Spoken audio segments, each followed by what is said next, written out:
হ্যাঁ, বাদ সবকিছু বাদ। অনেক কষ্ট মষ্ট করছি, এখন আর আমি এত কিছু করতে পারবো না। এখন আমার মেন কথা হইলো আমার এখন পিক আপের সাথে ফাইজলামি করার লাগবে শেষ। টেডিয়ন পিক আপ দেখছে, পিক আপের উপর একটা কালামানিকও দেখছে, এখন ওর সাথে আমার ফাইজলামি করার লাগবে। কিরে বৎস, কি অবস্থা? এটা কি হাদোস? আর এতন ভাংসং খাই না, কি খাসি দিয়ে ভর্তি মর্তি, হ্যাঁ? তখন নিয়ে পারলাম না, এটা ভালো এই দিন কিন্তু কার হাতে দিছা? তোর কি কোনো হুশ জ্ঞান আছে? যাই হোক থাক, মাফ করে দিলাম, যা। তোর এটা কি বক্সপ কি নিয়ে আসলা? এই কিরে, তুই আবার আমার বাড়ি দিলি? তোর এত বড় আসপর্দা!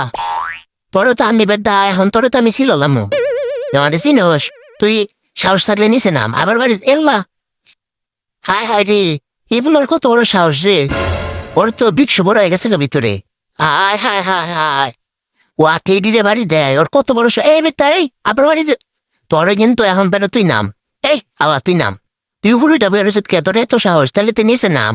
এত সাহস, তোর সাহসটা আমি দেখবার চাই। পিকাবের উপরে বেরোই থাকে, আমি তো বুড়ি নিয়ে ওটা হরতাছি না, নইলে এসকা তোর দিতাম। তোর পিকাবে এসকা আমি ঠেলা মিলা হরাই দিম। হেট এইও এইও এই হিরি, ইস, সরে হরতাছি না রে। বাবা রে, আমার পিক আপ তো সেই বাড়ি রে, তার ভিতরে আরো আলাই উপরে বয়ে রয়েছে, আরো বাড়িয়ে গেছে গা। তোরে আমি তোর পিক আপ এসকা শেষ করলাম। এল্লা আবার উপরে দোষকে তোরে দেখ, খারা খারা খারা, আমি বুড়ি নিয়ে কষ্ট নষ্ট করে উপরে উঠতেছি। এই যে তোর পাল দোষে, এখন তুই কি করবি? বক্সর করে বক্স। বাবারি হালে কি বাড়ি দিচ্ছি রে, মাথাটা আমার টেয়াটা ঘুরতেছে। এই এমবি আইসে তখন নিয়ে উপরে উঠো মা। রে পোলাম, তোরা কোনো নামেন না, তোরা খালি খারা খারা তামসা দেখো তোমরা। যা জামুই গা এখন, এই জায়গা টাটা, বাই বাই, সিউ, সবাই ভালো থাইকো।